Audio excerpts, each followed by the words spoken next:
वंदे मातरम। नमस्कार, जय श्री राम।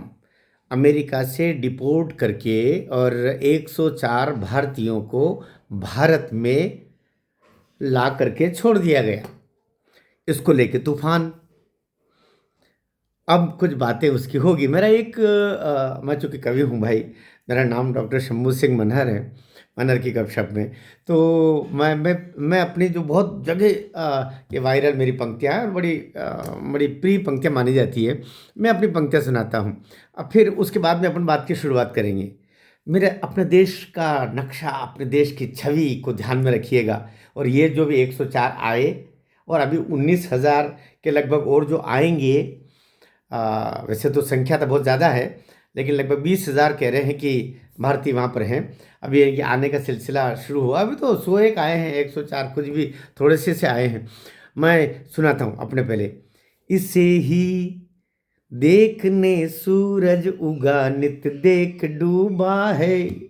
हजारों हैं अजूबे, ये अजूबों का अजूबा है। समंदर साथ लांघो तुम, सितारों में भले खोजो। समंदर साथ लांघो तुम, सितारों में भले खोजो। हमारे देश से बढ़कर न कोई देश दूजा है। हमारे देश से तो भाई, ये जो अभी 104 आए, ये बड़े नाराज़ हैं कि उनके हाथ में हथकड़ी, पाँव में बेड़ियां डाल करके और उनको अरेस्ट करके और अमेरिका से उनको यहाँ भेजा गया। अमेरिका का जो वायुसेना का जो जो वायुयान है, उसमें 40 घंटे की यात्रा में उनके साथ में 45 अफसर आए। 45 अफसर अमेरिका के आए। 11 क्रू मेंबर, अर्थात इन 104 को लाने के लिए लगभग लगभग 56 लोग आए। आप बताइए, आधे लोग तो इनको इनको लेके आने के लिए आए। इनकी भी तो तनख्वाह होगी, इनकी भी तो जिम्मेदारियां होगी, इनका भी तो और दूसरे काम होंगे। साथ ही 6 करोड़ रुपए का वो प्लेन पर खर्च आया, जिस वायुसेना के प्लेन से इन महाशयों को यहाँ भेजा। और ये जैसे ही यहाँ पर आप पहुँचे, पहुँचते ही जो इनका पंजाब का जो एयरपोर्ट है, अमृतसर एयरपोर्ट के, वहाँ पर उनको उतारा गया। उतार करके और उनकी सब जांच परख करके और इनको अभी कुछ को रोका गया है, कुछ को भेजा गया है। सब सब चल रहा। उसमें 30 लगभग पंजाब के हैं, 33 हरियाणा के हैं, 33 दूसरी जगहों के हैं, 2-3 महाराष्ट्र के हैं। कुल मिलाकर के ये 104 भारतीय अपना नाम रोशन करके दुनिया में अमेरिका में घुसे गए थे। और जब अमेरिका में घुस के गए थे तुम, तब तुमने नरेंद्र मोदी से पूछा था, तब तुमने हमसे पूछा था, तब तुमने भारत से पूछा था। तब तो डंकी मेथड से गए। एक दो बता रहे कि हम तो डंकी मेथड से गए। डंकी मेथड कैसे?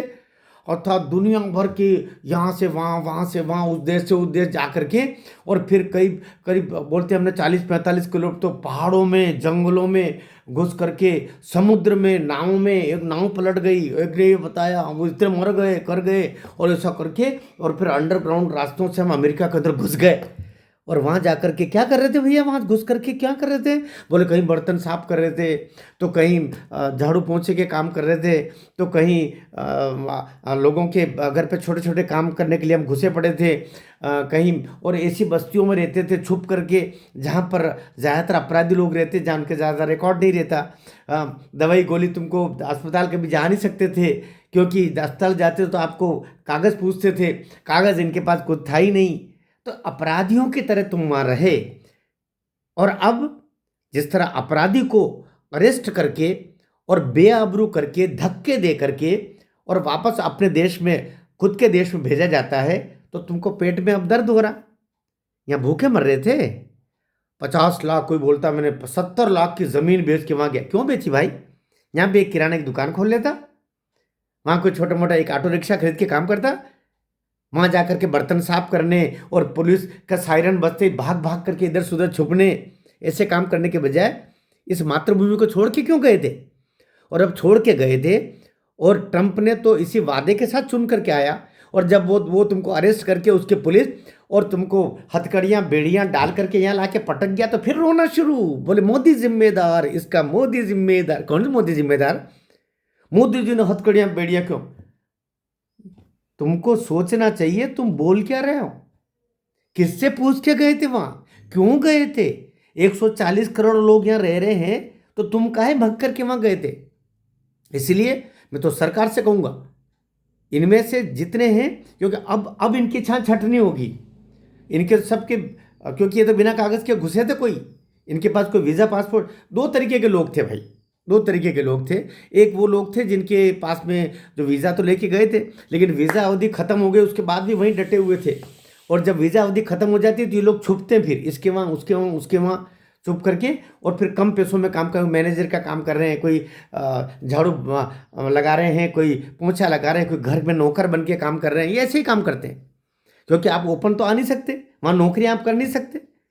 फिर ये क्या योजना बनाते कि कैसे भी करके या तो वहाँ की किसी लड़की से शादी कर लें, या ऐसा कोई जुगाड़ करके वहाँ बच्चा पैदा कर लें, और बच्चा पैदा करके वहाँ वहाँ बर्थ का नागरिकता का अधिकार है, जिसका जन्म वहाँ पर होगा उसको नागरिकता का अधिकार मिल जाता ना। अमेरिका का एक कानून है, इसको भी बदलेगा ट्रम्प।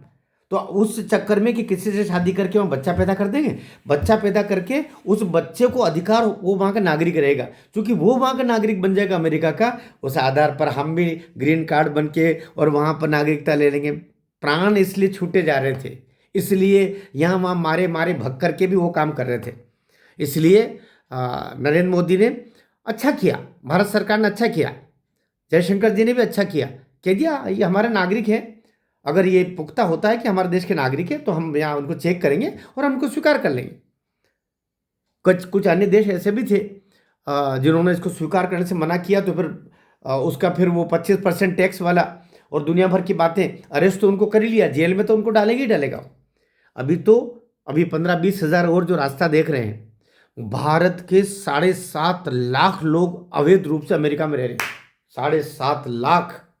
शर्म नहीं आती तुमको अपने मातृभूमि को छोड़ करके और वहाँ गए, और अब नरेंद्र मोदी के ऊपर कंधे पर लटक रहे हो कि वो बचाए तुमको? क्यों बचाएगा? उससे पूछ के गए थे, भारत सरकार से पूछ के गए थे। माना कि तुम 10 साल पहले गए थे, तो उस समय क्या मनमोहन सिंह से पूछ के गए थे? भारत सरकार की अनुमति लेके गए थे। इसलिए ऐसे लोगों के साथ जैसा कठोर बर्ताव हो सकता है करना चाहिए।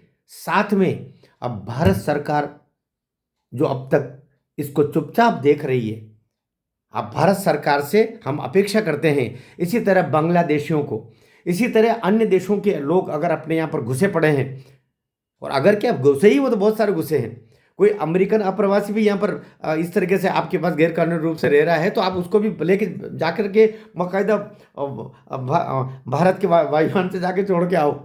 ट्रीट फॉर ट्रेट अंग्रेजी का एक शब्द है, जो जैसे के साथ तैसा करो। लेकिन तुम्हारे यहाँ कोई अमेरिकन क्यों आके रहेगा? ये तो भारतीय हैं जो मरे जाते इधर से उधर जाकर के घुस करके, और वहाँ अपमानित जीवन जीते हैं, और फिर इस तरीके से धक्के खा करके और यहाँ उनको छोड़ दिया जाता है। शर्म करना चाहिए। और अब फिर जाने का वहाँ सोचना भी नहीं चाहिए। वैसे भी अमेरिका, ब्रिटेन, कनाडा, ऐसे करीब 20 देश है जो वहाँ से डिपोर्ट करके जिनको भेजा, जिनका फिंगरप्रिंट, हथेलियाँ, चेहरे, आंखें सब उनके निशान ले लिए। अब ये 20 देश तो उनको वैसे भी नहीं आने देगा, जिंदगी में कभी नहीं आने देगा, और ऐसे लोगों को वापस कभी आने भी नहीं देना चाहिए। तो कुल मिलाकर के मैं जो सीख इससे भारत सरकार के से आग्रह करना चाह रहा हूँ कि जितने भी रोहिंग्या यहाँ रह रहे हैं, जितने भी आपके बांग्लादेशी यहाँ रह रहे हैं, जितने भी पाकिस्तानी यहाँ पर रह रहे हैं, जिनके पास में कोई वैध कारण नहीं है रुकने का, उनको सबको ऐसे उनको तो बैलगाड़ियों में भेज के भेजो, हवाई जहाज से नहीं, और अपने बॉर्डर के उधर 2 लाख जमा करके उधर रवाना करो। मैं तो कठोर बोल रहा हूँ, जरा बुरा लगे तो 10 दफे लगे, 2 रोटी ज़्यादा खाना। कोई इनको आदर वादर देने की जरूरत नहीं। हथकड़ी, बेड़ी और ला करके वो जैसे कह रहे हैं ना कि हमको 40 घंटे तक, हमको टॉयलेट तक जान गए तो साथ में वो अधिकारी साथ जाते थे, और उसके टॉयलेट के अंदर हमको धक्का दे देते, धक्का नहीं, तुम्हारे आरती उतारेंगे, क्यों कहे थे वहाँ? तो कुल मिलाकर के आनंद की बेला है। ये सजा मिली है, सही मिली है, इससे भी कठोर मिलना चाहिए। और भारत सरकार को सबक लेकर के, भारत सरकार को वहीं से, क्योंकि जब अमेरिका ऐसा कर सकता है तो हम क्यों नहीं कर सकते? भारत क्यों नहीं कर सकते? यदि तुम्हारा कानून आड़ा आता है, सुप्रीम कोर्ट आड़ा आता है, संसद से कानून बनाइए, और इन सब लोगों को जो विदेशी यहाँ आकर के घुस करके करोड़ों की संख्या में है, इनको यहाँ से धक्के दे करके और वापस अपने अपने देशों में भेजिएगा। भारत माता की जय।